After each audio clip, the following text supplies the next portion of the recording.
life processes. We have already discussed what is the nutrition in human beings and what is the respiration in human beings and mechanism of respiration. We have learned a lot from that section.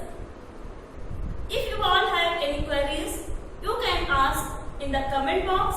I will give you answer in the next lecture, and for the next lecture subscribe our channel.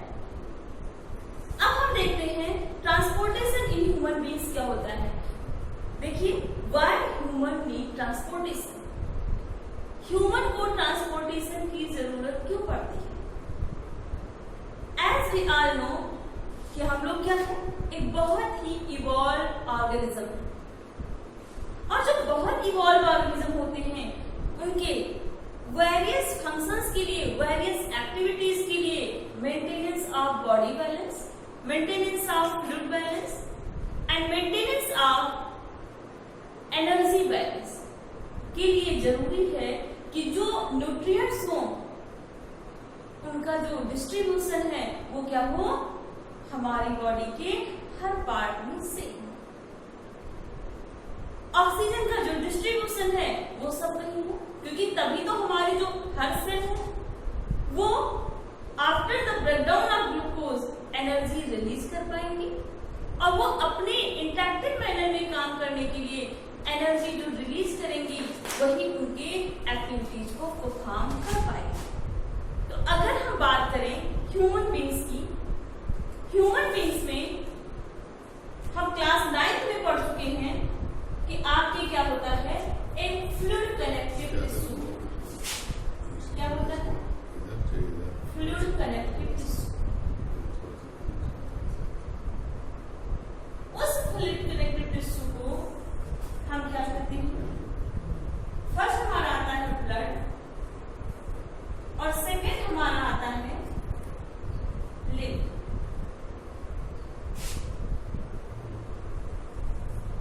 अगर हम बात करते हैं blood की, तो जो हमारा blood होता है ये 2 इंपॉर्टेंट पार्ट से बना होता है। इसमें होता है आपकी 55% प्लाज्मा एंड 45% होते हैं हमारे फॉर्म एलिमेंट्स। आपका क्वेश्चन होगा what is the plasma, what is the form elements. हम देखते हैं,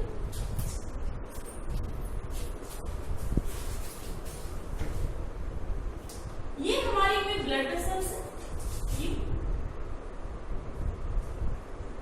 ये हमारी कोई ब्लड वेसल्स, इसको हमने क्या किया, काट दिया, बीच से क्या कर दिया, काट, इससे निकल क्या था, एक को हमारा निकल रहा है फ्लूइड, और दूसरा हमें क्या देखने को मिल रहा है, डिफरेंट टाइप ऑफ सेल्स।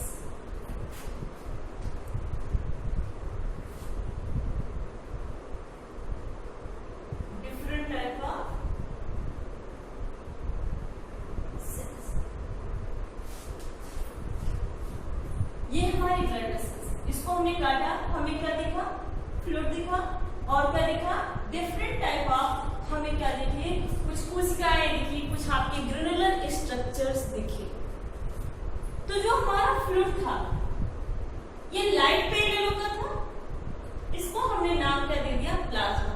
और जो ये हमें ग्रेनुलर टाइप की कुछ कोशिकाएं दिख रही, कुछ मैटर्स दिख रहे हैं, इसको हमने क्या नाम दे दिया, form elements.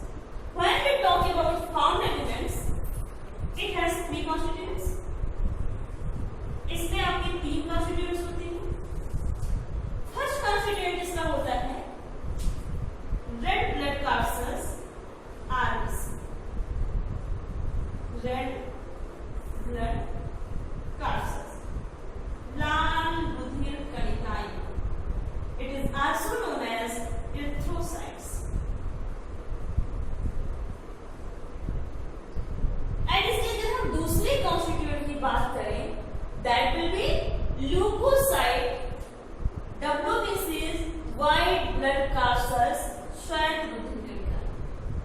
WBC, white blood corpuscles, leukocyte, and जो हमारा थर्ड इसका कॉन्स्टिट्यूएंट है दैट इज द प्लेटलेट्स। इतने कॉन्स्टिट्यूएंट से बना होता है हमारा blood, that is the fluid connective tissue. Blood क्या है हमारा? फ्लूइड कनेक्टिव टिश्यू है, जो आपके दो कॉन्स्टिट्यूएंट से बना होता है, एक आपका फ्लूइड कॉन्स्टिट्यूएंट और दूसरा हमारा ग्रेनुलर कॉन्स्टिट्यूएंट, सेलुलर कॉन्स्टिट्यूएंट। हम फ्लूइड कॉन्स्टिट्यूएंट को क्या कहते हैं? प्लाज्मा कहते हैं। जो हमारा ग्रेनुलर कॉन्स्टिट्यूएंट होता है, जो हमारा सेलुलर कॉन्स्टिट्यूएंट होता है, उसको हम क्या नाम देते हैं? Formed element. फॉर्म्ड एलिमेंट का जो आपका 45% होता है, इसका 44% हमारी बॉडी में, हमारे ब्लड में केवल क्या होती है? लाल रुधिर कणिकाएं, जो हीमोग्लोबिन को कंटेन करती है। कल हमने हीमोग्लोबिन को डिस्कस किया था, कल हमने हीमोग्लोबिन को डिस्कस किया था। हीमोग्लोबिन को हमने एज अ रेस्पिरेटरी पिगमेंट क्या किया था? कंसीडर किया। अगर हम WBC का बात करें तो ये हमारे ब्लड का बनाती है 0.5% और प्लेटलेट्स भी हमारे ब्लड का 0.5% ही बना। अब क्या है? ये जो फ्लूइड है ये अलग अलग मीडियम से क्या करता है? As a fluid connected tissue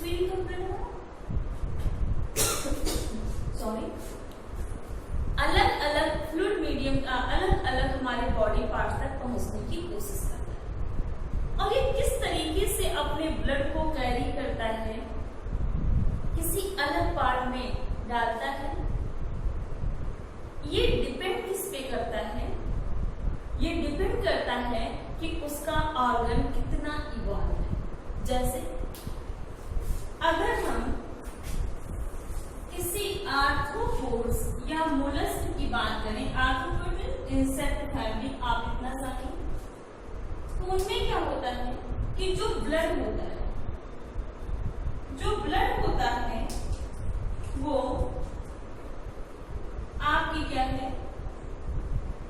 एक हार्ट चैम्बर से होता हुआ, हम उसको हार्ट भी नहीं कह सकते, एक पंपिंग आपके सिस्टम से होता हुआ और कहाँ आता है? जहां कहीं भी आपके टिश्यूज होते हैं, इस ओपन टिश्यूज में डायरेक्ट आपकी ब्लड फ्लो मीन्स इसका जो ब्लड है पूरी बॉडी में एक कैविटी में गिरता है, किसी भी क्लोज्ड सिस्टम में नहीं बहता है।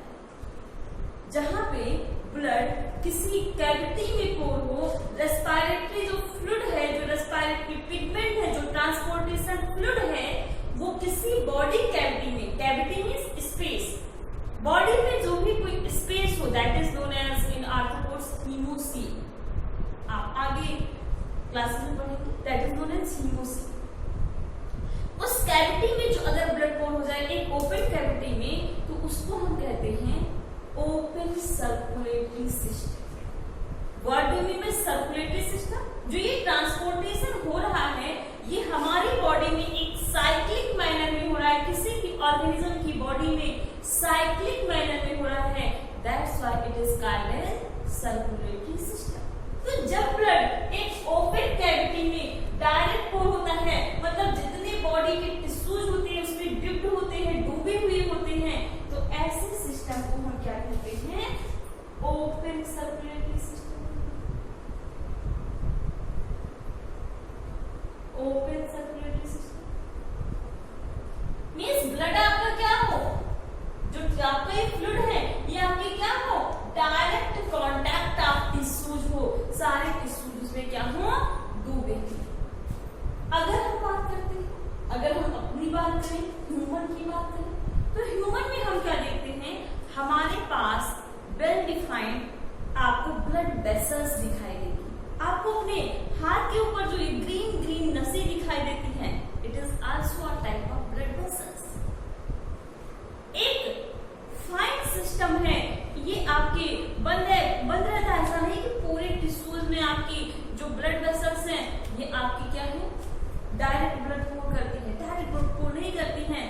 इसमें ब्लड वायर डिफ्यूजन जाता है।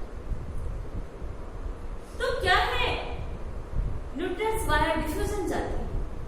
तो ऐसे सिस्टम को जो आपके एक क्लोज्ड वेसल्स लाइक स्ट्रक्चर में फ्लो हो, ऐसे आपके सर्कुलेटरी सिस्टम को हम क्या कहते हैं, closed circulatory system.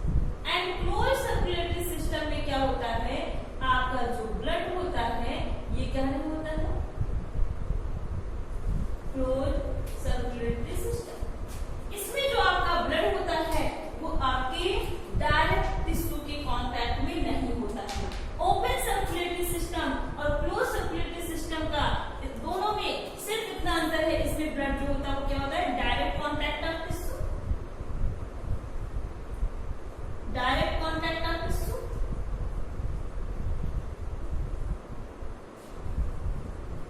Blood is direct contact of tissue. जबकि अगर हम क्लोज सर्कुलेटरी सिस्टम की बात करें तो इसमें क्या होता है, blood is now in direct contact of tissues because in closed circulatory system blood always flow in a fine closed vessels। अगर हम बंद परिसंचरण तंत्र की बात करें, इसका हिंदी होता है खुला परिसंचरण तंत्र, इसको कहते हैं बंद परिसंचरण तंत्र। अगर हम बंद परिसंचरण तंत्र की बात करें तो इसमें क्या होता है, जो हमारा रुधिर होता है वो आपकी क्या होता है, हमारे बंद रुधिर वाहिकाओं में आपके बहता है, जिसकी वजह से जो हमारा रुधिर होता है वो हमारे टिश्यूज के डायरेक्ट कांटेक्ट में नहीं होता। अब क्या है, जैसे जैसे ऑर्गेनिज्म इवॉल्व होते गए उनको जरूरत पड़ी कि पूरी बॉडी में जो ब्लड का डिस्ट्रीब्यूशन है वो बहुत ही क्या हो, तेजी से हो, बहुत ही डिस्ट्रीब्यूशन एक समान गति से हो। इसके लिए डेवलप क्या हुआ, इवॉल्व क्या हुआ ऑर्गेनिज्म में, हार्ट इवॉल्व हुआ। अगर हम कुछ ऑर्गेनिज्म की बात करें, जैसे हम फिशेस की बात करें, तो इनके हार्ट में क्या होते हैं, इनके हार्ट में होते हैं केवल 2 चैम्बर। चैम्बर मींस होता है आपका 5। अगर हम किसकी बात करें, फिशेस की बात करें, as it is discussed in 10th SCRT। अगर हम किसकी बात करें बेटा, फिशेस की बात करें, तो हमें फिशेस भी क्या देखने को मिलेगा, 2 चैम्बर्ड हार्ट। इस 2 चैम्बर्ड हार्ट में क्या होंगे, इसके पहले चैम्बर जो छोटा चैम्बर होता है इसको हम बोलते हैं एट्रियम या ऑरिकल, और जो बड़ा चैम्बर होता है इसको हम बोलते हैं वेंट्रिकल। एट्रियम को हिंदी में हम कहते हैं आलिन, और ये हमारा क्या है, निगल। मीन्स हम अगर फिशेस की बात करें तो फिशेस में क्या होता है, फिशेस में आपके क्या होता है, एक एट्रियम होता है और एक आपका वेंट्रिकल होता है। मीन्स टोटल कितने चैम्बर होते हैं, 2 चैम्बर। फिशेस का अगर हम देखें तो हार्ट कैसा है आपका, 2 चैम्बर। अगर हम बात करें किसकी, एम्फीबियंस की बात करें, रेप्टाइल्स की बात करें, एम्फीबियंस मेढक, एम्फीबियंस में आपका मेढक आता है, रेप्टाइल्स में आपके रेंगने वाले जीव आते हैं। अगर हम इसकी बात करें एम्फीबियन और किसकी, रेप्टाइल्स, तो हमें क्या देखने को मिलता है, इनका हार्ट क्या होता है, 3 चैम्बर। इनका जो क्या हार्ट है वो कैसे होता है, 3 चैम्बर। मीन्स इनमें क्या होता है, 2 एट्रियम होते हैं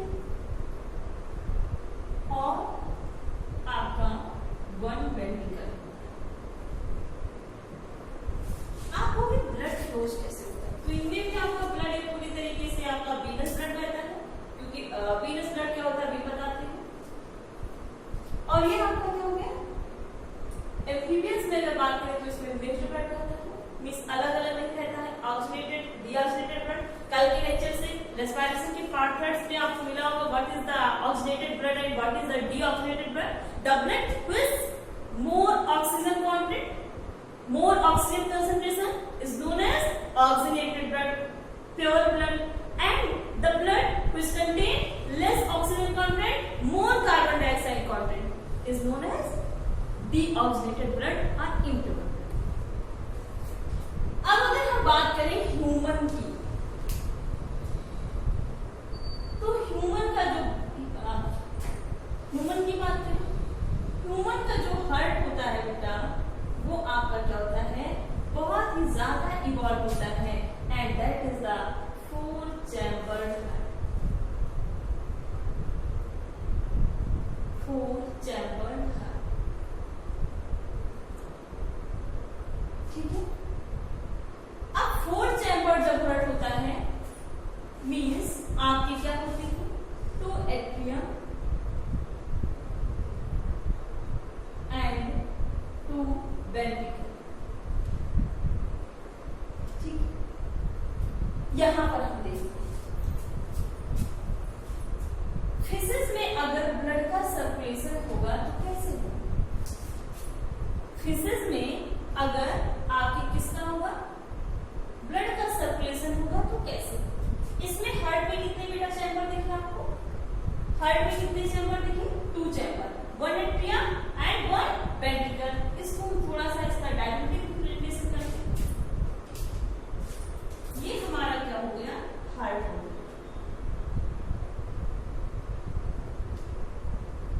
1 auricle and 1 ventricle, that is the our physics, not our physics. अब हम जानते हैं, हमें क्या पता है कि आर्टरी से जो हमारा ब्लड होगा वो कहां जाएगा? वो हमारा कहां जाता है? एट्रियम से हमारा ब्लड हमारी बॉडी पार्ट में जाएगा। मींस इसमें केवल क्या होता है? आपके वेगस ब्लड होता है, तो कहां जाएगा? टिश्यूज तक जाएगा। वेंट्रिकल से कहां जाएगा? आपके वेंट्रिकल से कहां जाएगा? लंग्स के पास में जाएगा। अब हम देखते हैं क्या होता है उनके पास। हम वेंट्रिकल को ऊपर आपकी कंसीडर करते हैं सर्कुलेशन को समझाने के लिए, और आर्टिकल को नीचे। ये हमारा वेंट्रिकल हो गया और ये हमारा क्या हो गया? आर्टिकल, ठीक है। यहां से वेंट्रिकल से जो हमारा इम्प्योर ब्लड होगा, इसकी रेस्पिरेटरी सिस्टम में जाएगा। और फिजिक्स में रेस्पिरेटरी सिस्टम क्या होता है? रेस्पिरेटरी आर्गन क्या है फिजिक्स में? गिल्स होते हैं। गलफड़ी गिल्स पाए जाते हैं इसमें, ये गिल्स के पास पहुंचे। गिल्स ने क्या किया? गिल्स ने क्या किया? उस ब्लड को प्यूरिफाई कर दिया, क्योंकि रेस्पिरेटरी आर्गन क्या है फिजिक्स का? गिल्स है। गिल्स ने उस ब्लड को प्यूरिफाई कर दिया। वो प्यूरिफाइड ब्लड कहां पे आता है? सीधे कहां पे आता है? टिश्यूज। जैसे टिश्यूज में आया, यहां पे ऑक्सीडेशन ऑफ फूड मटेरियल हुआ, जिसकी वजह से रिलीज क्या हुआ? Carbon dioxide. Again pure blood becomes impure blood, और ये इम्प्योर ब्लड फिर से कहां जाएगा? ये इम्प्योर ब्लड आपका टिश्यू से होकर के कहां जाएगा? ऑरिकल में जाएगा। और ऑरिकल क्या कर देगी? उस ब्लड को पुश कर देगी वेंट्रिकल में, और वेंट्रिकल फिर से गिल्स में, और गिल्स आपकी फिर ब्लड को प्यूरिफाई करके कहां कर देगा? टिश्यूज। तो ऐसे सर्कुलेशन को, जहां पे केवल 2 चैम्बर हार्ट होते हैं, एक ऑरिकल होता है, एक वेंट्रिकल होता है, और केवल ब्लड का जो फ्लो है, ट्रांसपोर्टेड फ्लूइड का जो आपका फ्लो है, केवल एक पाथवे के द्वारा होता है, ऐसे सर्कुलेशन को हम कहते हैं single circulation.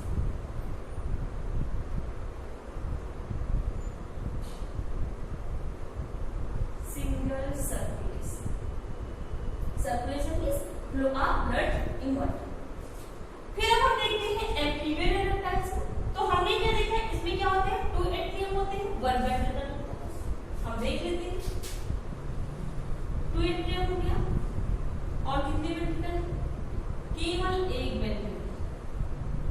Right atrium, left atrium and आपका वेंट्रिकल। तो यहाँ पे जो ब्लड फ्लो हो रहा है, हम देख रहे हैं कि यहाँ पे आपका ऑक्सीनेटेड एंड डीऑक्सीनेटेड ब्लड दोनों अलग अलग भी हैं, क्योंकि दो चैम्बर हैं।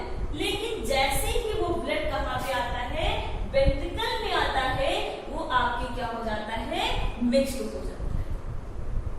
और ऐसे ब्लड को हम मिक्स्ड ब्लड बोलते हैं, जहां पे आपके ऑक्सीनेटेड ब्लड और deoxygenated blood means pure blood and impure blood mix होता है, उसको हम क्या बोलते हैं, मिक्स्ड ब्लड बोलते हैं। तो ये ह्यूमन जैसे सर्कुलेशन तो करना चाह रहा है, लेकिन कर नहीं पा रहा है, क्योंकि इसके पास दो वेंट्रिकल है। ये चाह रहा है कि हम लंग, एक वेंट्रिकल हमारा अगर होता और तो वो लंग्स के पास में ब्लड को भेजता, और दूसरा अगर होता तो बॉडी पार्ट्स को भेजता। तो ऐसा हो नहीं पा रहा है, तो इसके हम सर्कुलेशन को क्या कहते हैं, इनकम्प्लीट डबल सर्कुलेशन। अभी हम देखते हैं डबल सर्कुलेशन क्या होता है, इनकम्प्लीट डबल सर्कुलेशन समझ में आता है।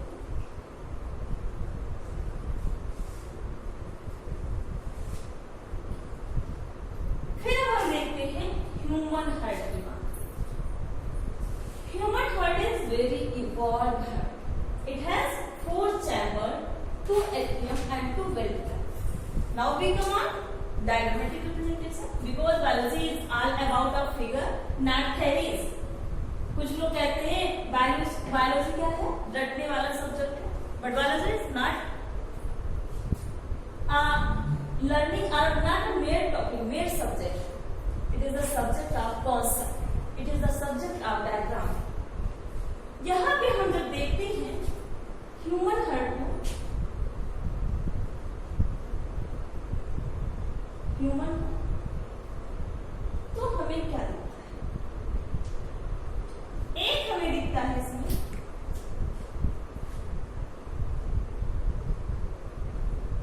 राइट एट्रियम एंड दूसरा हमें क्या दिखता है, left atrium. Sorry, colour change कर देते हैं, आप लोग की समझ नहीं।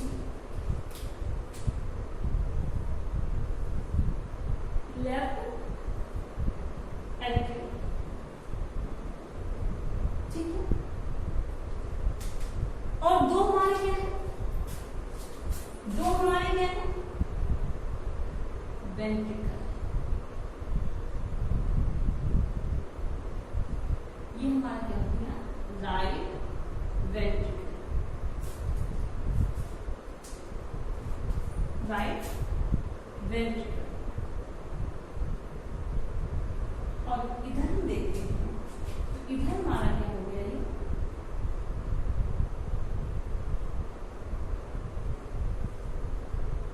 लेफ्ट वेंट्रिकल,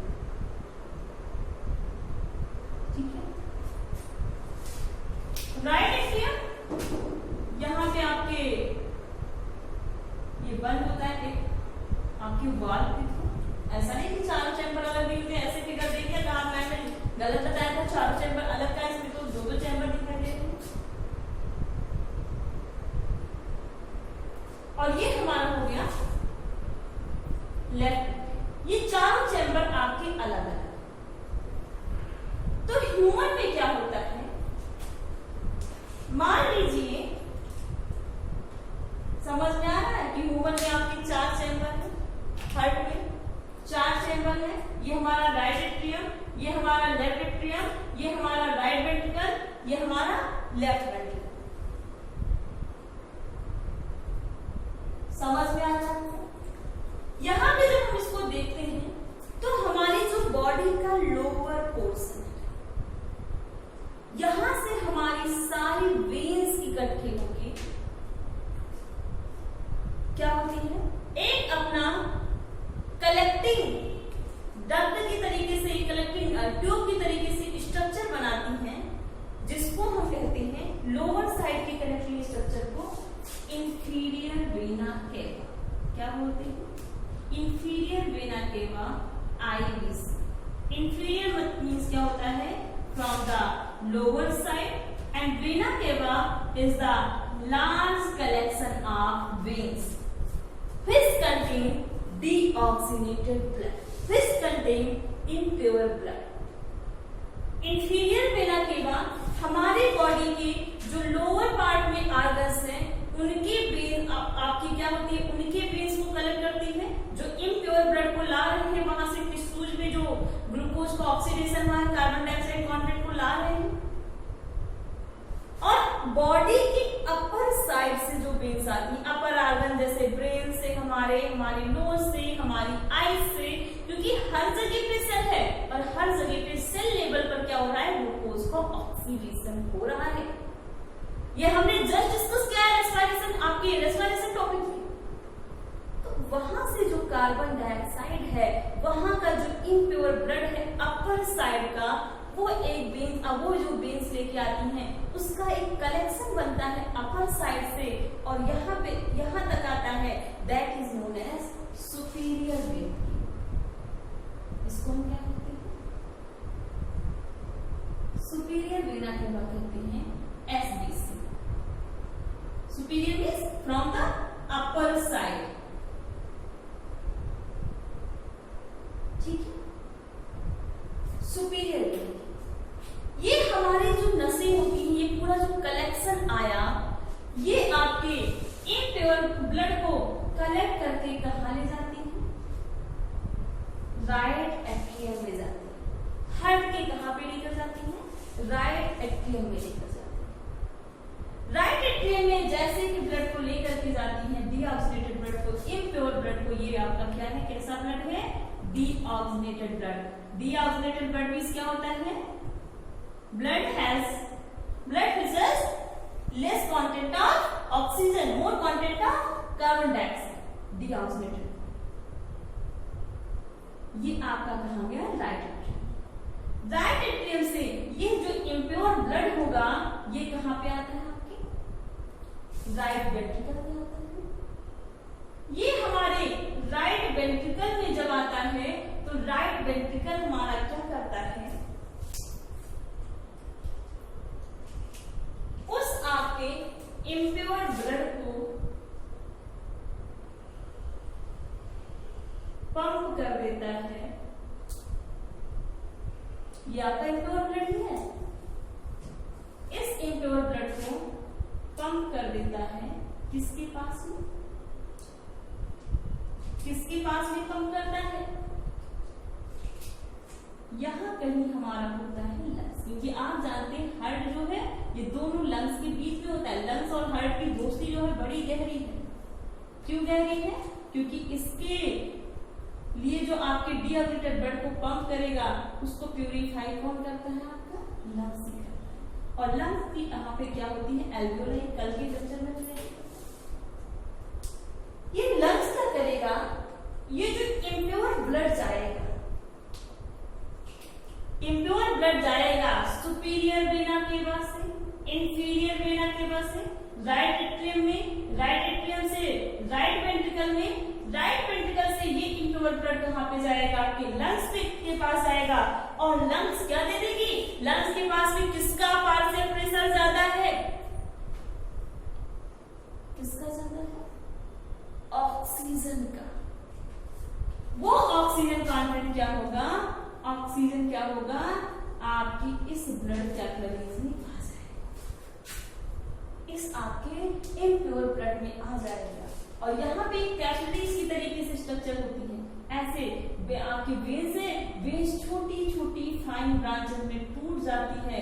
इसको हम क्या कहते हैं, ब्रांचेस ऑफ वेन्स कहते हैं। जैसे ही इसमें ऑक्सीजन का कंटेंट जाता है तुरंत ये जो इम्प्योर ब्लड होता है इसमें कन्वर्ट होने लगता है, आपके प्योर ब्लड में कन्वर्ट होता है। और ये आपके प्योर ब्लड में कन्वर्ट होता है तो ये बन जाती है आर्टरीज की ब्रांचेस, जिसको हम आपके क्या कहते हैं, आर्ट्रियोल कहते हैं। ठीक है, ये आपके प्योर ब्लड को लेकर के आती हैं। अब क्योंकि यहाँ पे बेस का पूरा गुच्छा था जो ब्लड, और यहाँ पे भी आर्टरीज का पूरा क्या आएगा, कलेक्शन आएगा। आर्टरीज का पूरा क्या होगा, कलेक्शन आएगा। ये क्या करेगा, ब्लड को पोर कर देगा, प्योर आपका जो प्योर ब्लड होगा उसको पोर कर देगा कहाँ पे, लेफ्ट एट्रियम। एक कॉन्सेप्ट याद रखना है आपको, कोई भी ब्लड वेसल्स जो हार्ट तक क्या करती है, ब्लड को लेकर के आती है, वो क्या कहलाती है, वेन्स।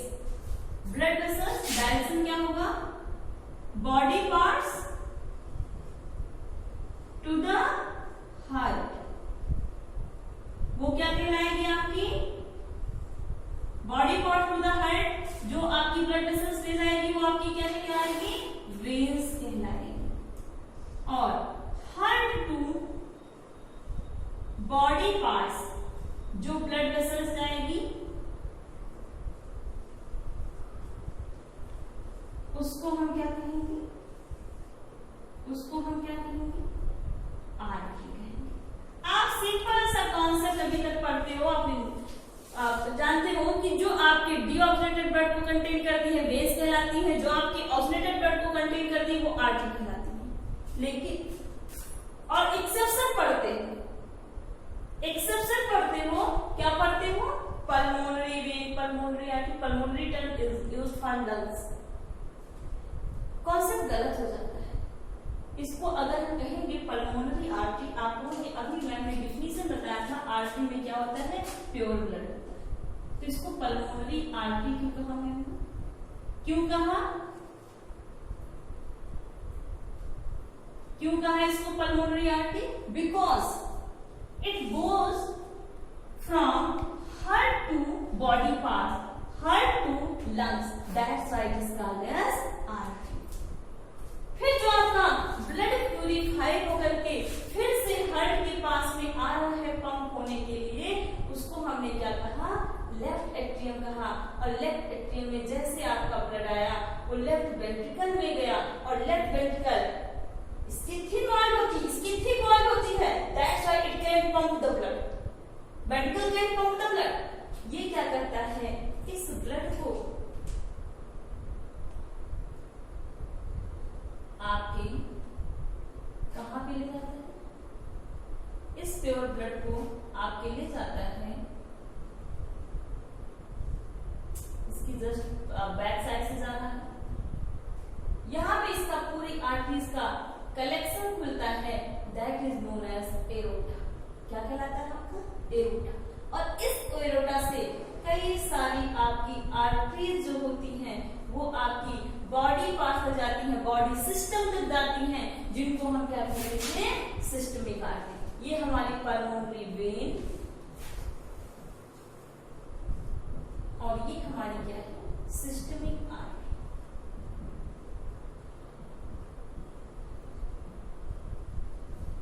ये आपके प्योर ब्लड को लेकर के आती है और फिर आपकी किसको देती है, बॉडी पार्ट्स को देती है, आपकी टिश्यूज को देती है, क्या देती है, प्योर ब्लड। यहां से कार्बन डाइऑक्साइड निकला, फिर मिक्स हुआ, आपको पता है लास्ट लेक्चर से, फिर से वो आपका डीऑक्सीनेटेड होकर के और आपके कहां तक चला जाता है, डीऑक्सीनेटेड होकर के इंफीरियर वेना के बाद, अगर अपर साइड का होगा तो सुपीरियर वेना के बाद से, अगर आपका लोअर साइड का होगा तो इंफीरियर वेना के बाद से जा करके कहां पे मिल जाता है, राइट एट्रियम में अपने ब्लड को फ्लो कर देता है। तो यहाँ पे हम इस कॉन्सेप्ट को भी नहीं समझ रहे थे, हम यहाँ पे देख रहे हैं कि जो ब्लड का सर्कुलेशन है ये दो अलग अलग पाथवे में चल रहा है, दो अलग अलग वे से चल रहा है। एक तो चल रहा है कहां से, एक तो चल रहा है कहां से, आपके heart to body parts, that is known as systemic circulation, systemic circulation.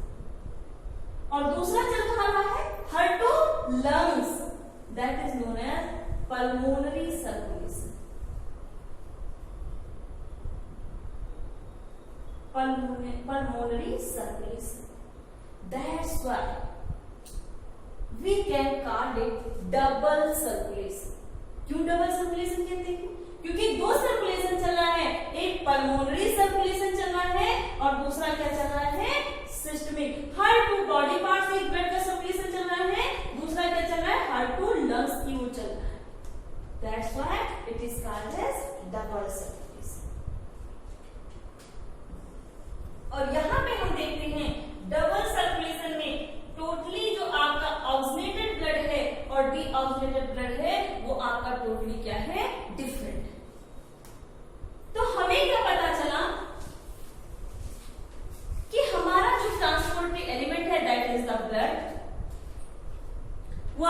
Fluid connective tissue है। Blood is form by two constituent, one fluid constituent and second granular and cellular constituent. Fluid constituent जो आपका तरल पदार्थ है वो क्या कहलाता है? प्लाज्मा कहलाता है। जो आपके फॉर्म्ड एलिमेंट्स है वो आपके कौन कौन से हैं? लाल बुधिर कणिकाएं, आरबीसीज, डब्ल्यूबीसीज और क्या है? प्लेटलेट्स।